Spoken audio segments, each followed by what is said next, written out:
Welcome back to the GameSpot bonus stage at E3. My voice is really going, so I'm very sorry about that. I'm your host, John Davison.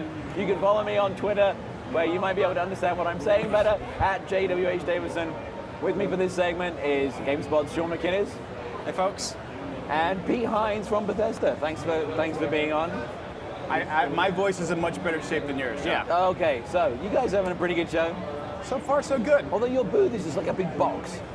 We always do a behind closed doors thing. Yeah. Like it's just there's so many people here that we try and make sure that guys like Sean or yourself get a chance to get in and see it. That trying to get everybody in is just a bit of an overwhelming task. So. Although I remember a few years ago, you guys had the closed off booth, but you had the T-Rex from Fallout New Vegas just sort of peeking out. Dinky the dinosaur. Yeah, just sort of like taunting everybody who couldn't come in. There's something cool in here that we're not letting you see. Yeah. So what are you showing this year?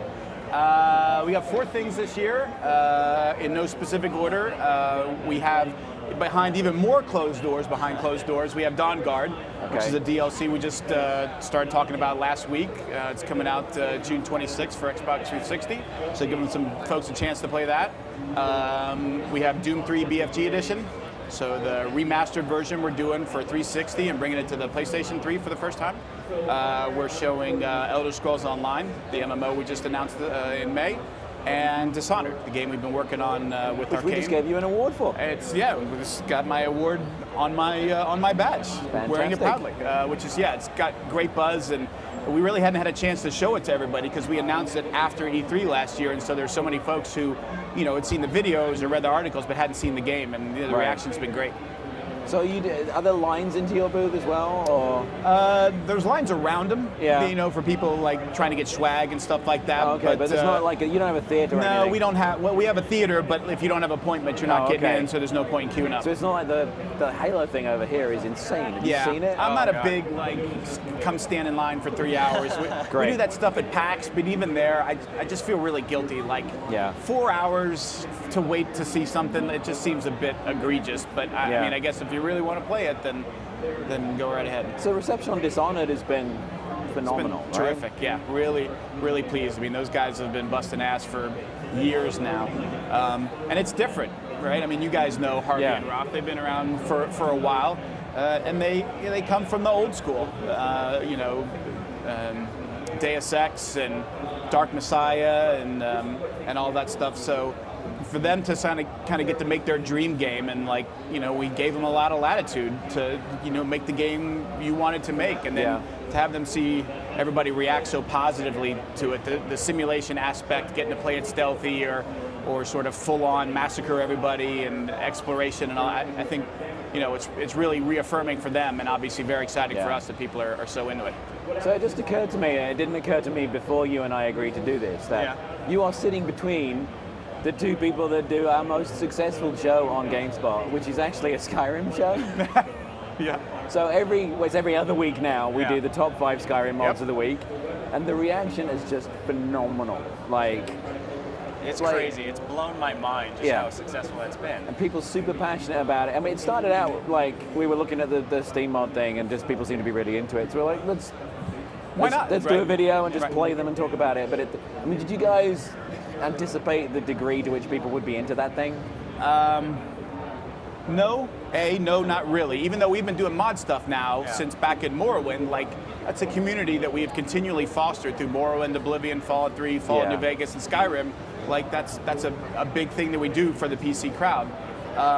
But we never, I don't know the right way to put this. I don't know if we don't allow ourselves to sort of dream how big, or how big a success it could be, or how much people will be into it. We sort of just focus on we can't control that. What we can control is this, make the game good, and the way we talk about it and the stuff that we show about it, and focus on that. And then if it blows up, it blows up, and the game blew up, and the mod thing is blowing up, and it doesn't show any signs of slowing down. You guys are seeing that as well. People are just really into the ability to create stuff, try other stuff. I mean, even our devs are making cool stuff and putting it out there just for shits and giggles. We get a lot of feedback wishing that there was stuff on console, that all the mods would work on console. I mean, there's definitely a divide there, right? Yeah, and it's one of the most interesting things to me about you guys doing mod support is that you're one of the last big AAA publishers, developers who are out there giving people these mod tools. Nowadays, when you see that sort of stuff, it's from the smaller PC-only developers. Right. You guys are sort of the last great hope for big AAA mod support. We're huge believers in it. I mean, if we didn't think it was a big deal and meant a lot to our community, like we don't go through all the trouble for the Steamworks integration and making that process of like uploading and downloading and voting on stuff, and like we just wouldn't bother. We would have just put them out there and be like, well, they'll figure it out. They'll find a place to download it or upload it. But we've continued to try and make progress in terms of how easy it is to create, how easy it is to find stuff, let the cream rise to the top, let people find the good stuff. And I think when that happens, people get excited. They get excited about the great stuff that they see other people make, or they get excited about the reaction they're getting to something they've made that makes them want to go out and make something even better. Yeah. So, it's hugely important to us. And look, I've said before, like, we would love to be able to do this kind of stuff on the console. Right now, it's just not as easy. On a PC, you can do whatever you want, right? On a console, it's just different. That machine doesn't belong to us. It's a closed system. There's a lot of rules for what you can allow users to do and how they're changing the experience. And look, a mod can add something great. It can also delete all of the males in the game if you want to, right? I mean, people can create mods that wreak havoc, and you can undo it. But we allow you to do so much in the game that it's just not something we can do now. But look, I still hold out hope that at some point down the road, it's going to be a cross-platform thing. I mean, how great would that be? The one that turns dragon shouts into farts. Oh yeah, that one's good. Complete with an animation where the Dragonborn turns around and squats and shoots fire, or a Fusro dog. Keep it classy. Yeah. Look, we go cross-platform console. You guys might be on network by the time this is all said and done and get your primetime show. That could happen. Yeah. We'll get it on CBS. There you go. Oh, can you imagine? Yeah. And here's the farting mod. Oh, after this, 2.5 men. Yeah. So let's talk a little bit about online, Elder Scrolls Online. How's that going? Because it's further along than people think, right? I mean, we've been working on it for 5 years now. It's probably further along than people think, but we're just given the barest glimpse into what we're doing. So there's so much stuff that we're not talking about yet in terms of how does character creation work and leveling up, and a lot of the things that sort of take it from being just another MMO to being an Elder Scrolls experience. But it's a long road between now and launch, and we sort of have those beats that we want to get out along the way. And I think the further along we go, folks will wrap their heads around how the combat's really more of a real-time thing than a hot button, cool-down system, character creation, all of that stuff. So, but so far, I've talked to a number of folks who were like, man, I don't know what I was expecting, but it's way better than I thought. Like, it definitely has a different look. We're not making Skyrim Online, right? Because if we could have made Skyrim Online, we would have just done that, right? There's limitations for what you can pull over a network and latency and all that, but we're really pleased with where it's at, and more importantly, we're really pleased with where it's going to end up. So, I would imagine, and now, oh God. You're gone. You had something, Sean, I just squeaked.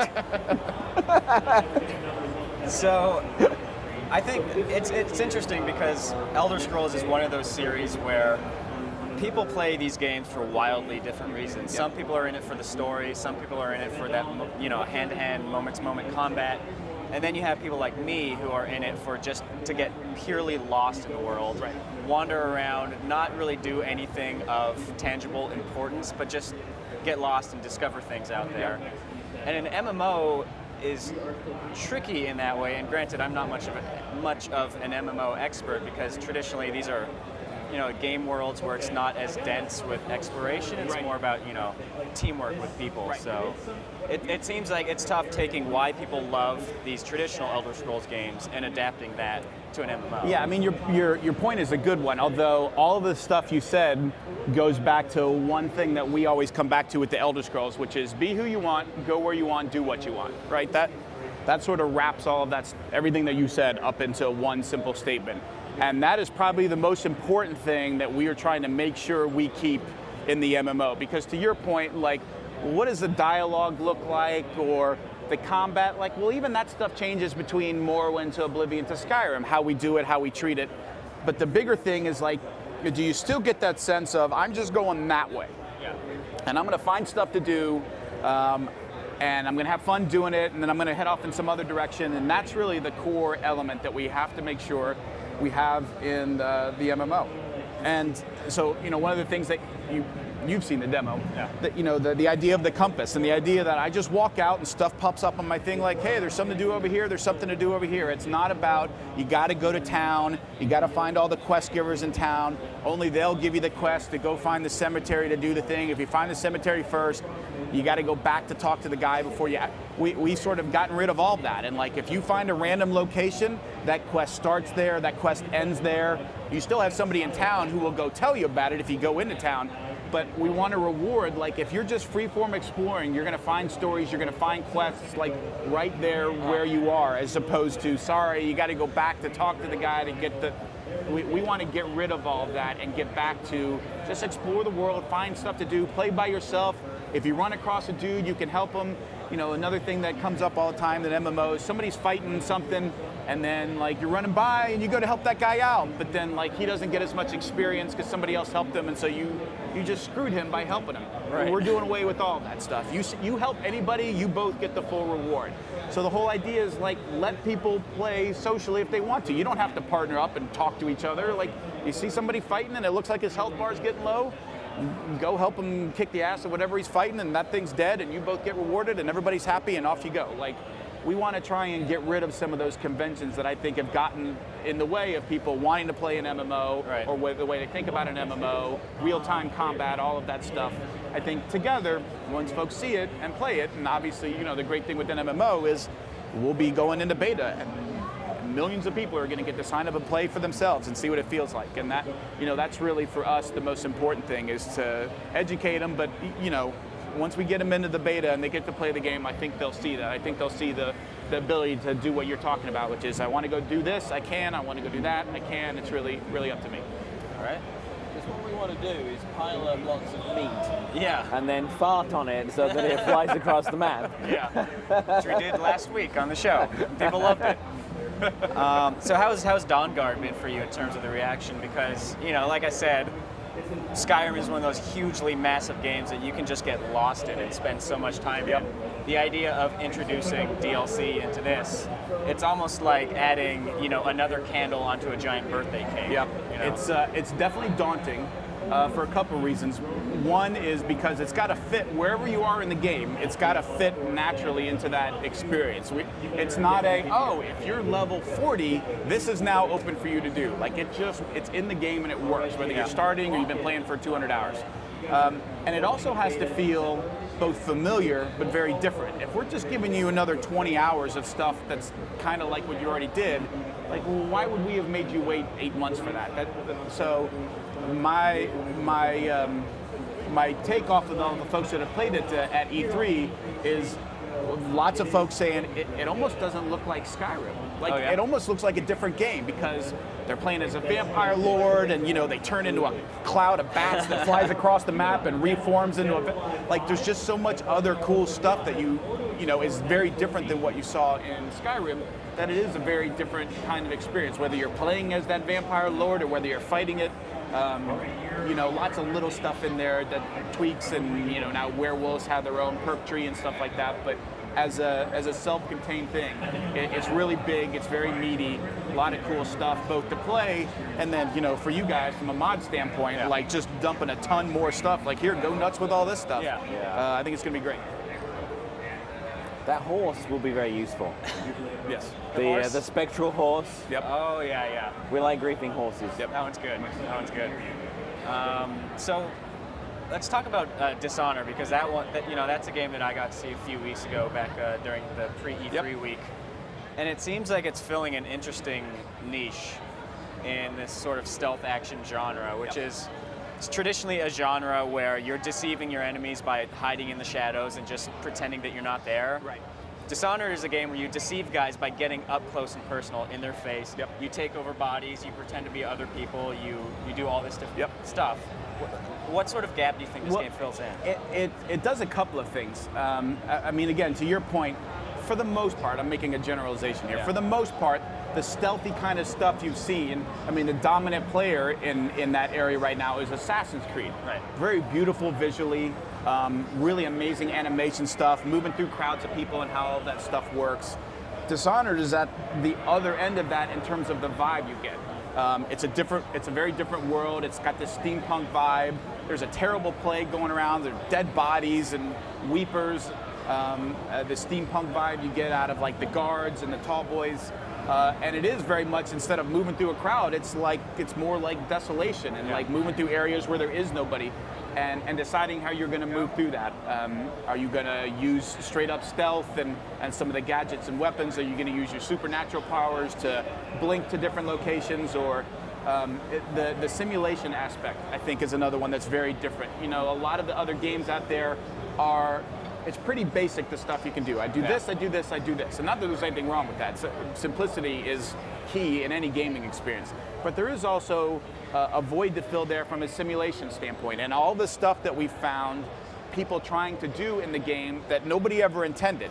Like, guards show up and you can summon a swarm of rats and the rats will attack whatever they're near, right? 2 guards run up to you, summon a swarm of rats, and they attack the guards and eat them and strip them clean and down to bones. But you can also summon a swarm of rats and then possess one of the rats, and then while the guards are trying to stomp on the rats, you run by them and don't even try and fight them, and you possess a rat and run by them and run through a hole in the building, and now you're inside the building. Or we showed this in the demo. You're up on top of a roof, and people figured out, oh, as I jump off this 5-story building, instead of just splatting and dying, like if I possess something before I land, now I'm in the body of that person, because it's like a whole body possession. And so that simulation, and like, God, I wonder if this would work. I wonder if that worked. A number of things we found through testing, guys on the team just trying things that nobody ever intended. Like, I think that sort of opened up the realm of possibility. And folks see it in the demo that we do, and also getting to play it themselves. Like, wow, you can do that stuff, and it's not overly cumbersome to pull it off.